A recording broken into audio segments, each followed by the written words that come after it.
I travel a lot, and you know, it's not easy when you travel a lot. When you fly a bunch, you just think you're gonna die a bunch. I fly all the time. I was going through security recently, and this lady in front of me told the TSA agent that she was nervous about standing in like the X-ray machine. And the TSA agent goes, "Well, it's a lot safer than that plane you're about to get on." All right. Like what plane is she about to get on? Do you know something about that plane? Like, why would you say that? Have you ever like got on a flight and you just looked at everybody already on it? It just looks like a group that would go down in a plane crash, like for some reason.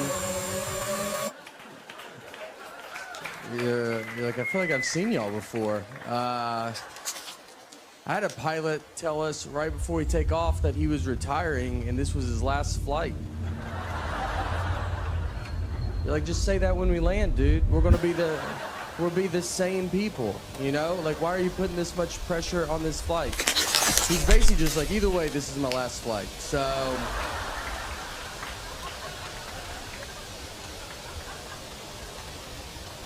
I don't even like to change flights because I'm afraid I would change into one that goes down. And that would be so frustrating. Just to, everybody's crying and you're like, think you guys are upset. I paid $200 extra to get on this flight. Like, you guys are lucky.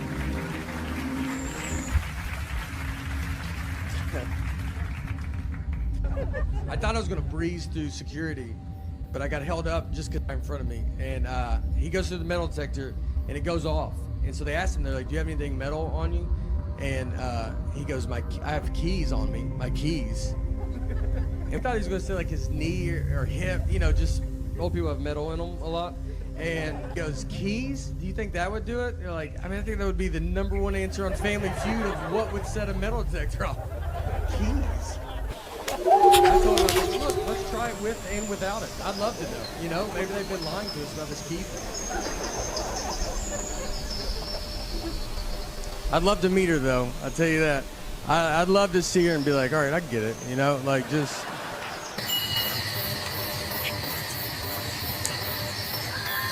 I'm married as well, and my wife always tells me that I don't like the way she talks, and it's not her voice. I like the sound of her voice. That'd be a big problem, I think, if it's like, it's your voice. I just hate it. To go to couples therapy and be like, can you hear it right? Like, it's not, you know, it's not fun. It's the information that she chooses to tell me at times. We took a trip to Fort Lauderdale, and her and our daughter are flying from Nashville, where we live, and I was flying from Detroit. We're meeting at Fort Lauderdale's airport. I have to find them when they land. So I called her because I was about to take off, and I was like, all right, what time do you guys leave? And she goes, noon. It's 11:30, and they're still at home. I was like, Laura, I don't know if you even know what an airport is. I mean, but if that plane was in our driveway, I don't think you could make it. She said, that's what time we leave for the airport. Our flight's not till 1:30. And I was like, all right, okay. So what do you think I wanted to know when I asked that?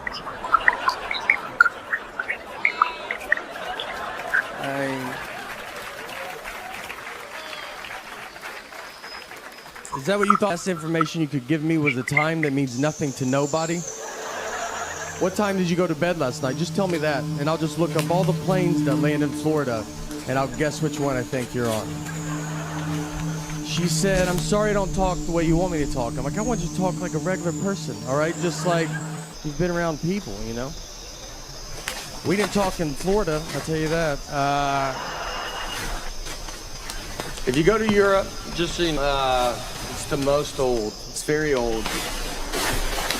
You think we're old, and you get there and you're like, good night. What have y'all been doing over here? You just walk around, they're like, that building is from 8. Good golly.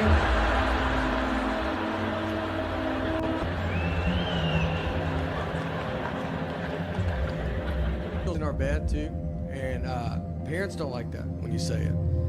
They're like, you gotta keep them outside, don't look at them.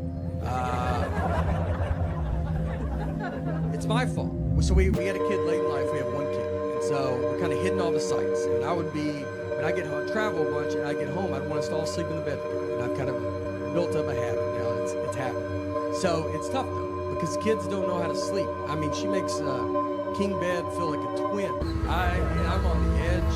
When I sleep alone in a hotel, I have to sleep with my head on the nightstand. It's the only way I know how to go to bed. She gets sized upside down. If you woke up upside down tomorrow, you would go to the hospital. She's also apparently going through menopause because she's the hottest human being that's ever lived. I'm not freezing at night. She just kicks all the covers off, and you're like, yeah, no, you go ahead. It's your bed. We're lucky to be in it. She's got to, at some point, you know? I don't know. She'll be 37 years old. Hey, can I get in the bed with you guys? Her kids are upstairs asleep in their bed. Her husband left a while ago. He never put up with that.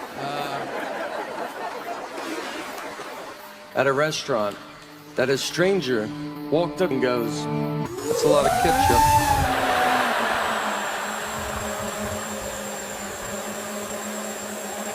Do you know how much ketchup you gotta use? That guy doesn't want to get involved, you know? But he sees it. I mean, his wife's like, let it go. He's like, I think I gotta say something. I don't think he knows that no one's using that much ketchup.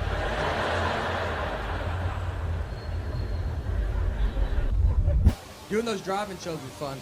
They were, you know, you're at a drive-in movie theater. What's hard is when people want to leave early.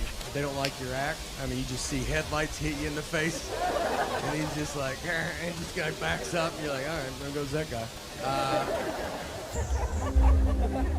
I did one Zoom show, and it was just, I mean, it's just your face on it. And right before we get started, I just hear someone say, I don't know, it's some stupid comedy thing. And it's just, what's that? What'd she say?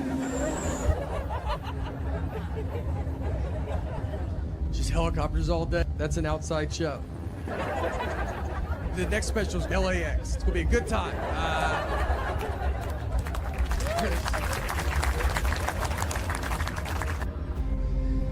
I don't think things through. That's the message tonight, guys.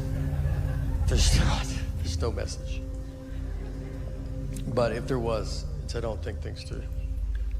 No. I'm a huge Vanderbilt fan, and I think a couple of us, the storm is coming together. I did not go to Vanderbilt too. Vanderbilt asked me to say that, and I was like, I think people know, and they go, we do too, but just say it also. Vanderbilt went to their first bowl game in football in like 20 years, in 2008. And so we all go to it. We're very excited. It's at Tennessee Titans Stadium. So me and a bunch of buddies get together.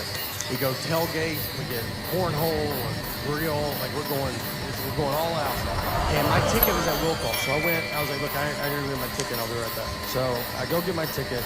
And before the lady gives it to me, she ripped it, which means you have to go in. And it was, I mean, a full 3 hours before the game starts. I was like, I don't want to go in yet, you know? And she's like, you have to go. And I just walked in. It's just an empty stadium, 60,000 empty seats. I go to my seat. I don't even just go to a different, I went to like the one I'm supposed to go to, like a loser. The players are like in jeans. They're not even dressed yet. I was like, I'm real excited for the game. I like started them. They're like, oh, I didn't even know anybody was in here. Did you go to Vandy? I was like, you would think with how early I'm here, but I also think if I went to Vandy, I wouldn't be in the situation that I'm in. I walked to the top of the stadium and just watched my friends I just set up at the very top. And I was like, I'm already in, guys. Yeah, I decided to save our numbered seats. Nothing was open. I stood in front of a concession stand like I was waiting for an iPhone to come out.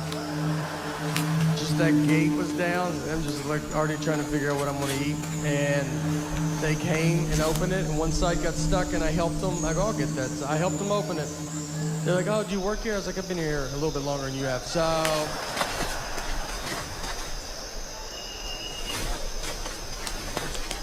2020, it's been one of my favorites.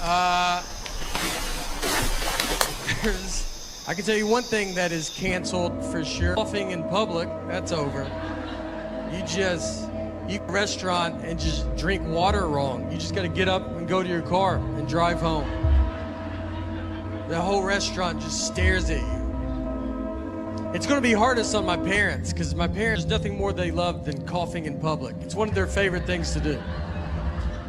I mean, I haven't had a conversation with my dad in 10 years without him choking the whole time. And you have to go, every time you go to a restaurant too, now they take your temperature. It's just a teenager that doesn't know what he's doing. Doesn't even hold it up near my head. He's just like 45 degrees, you're good. You're like, am I?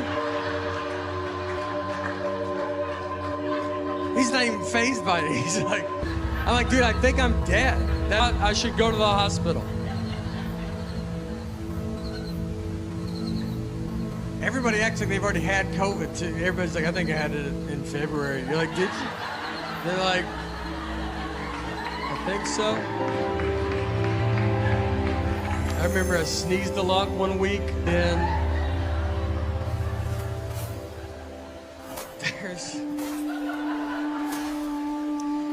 my wife and I, we have an 8-year-old daughter, and so we're having to do the virtual learning. And they're like, just teach her school stuff. You're like, it's good. Barely made it out of high school. Let me give it a go.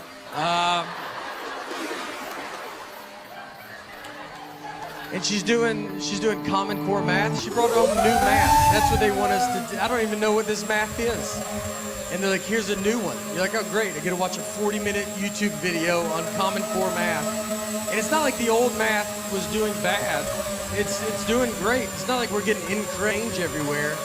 And we're just sitting there like this stupid old math. I wish new math would come along.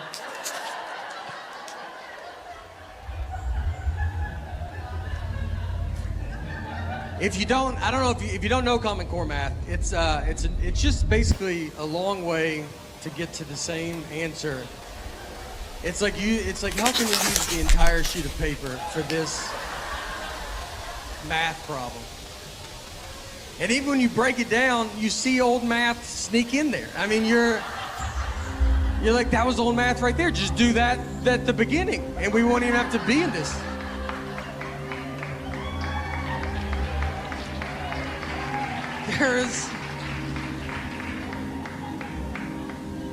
I told my wife, it's a long way to get to the same thing. It would be if you came to my house and you knocked on the front door and you're like, can I come in? And I was like, could you walk around and come in through the back door? And you would be like, does the front door not work? And it's like, it works. It works fine. I use it. Most people still use it. But the new way is to go up the fence, come in the back, and then meet me back here.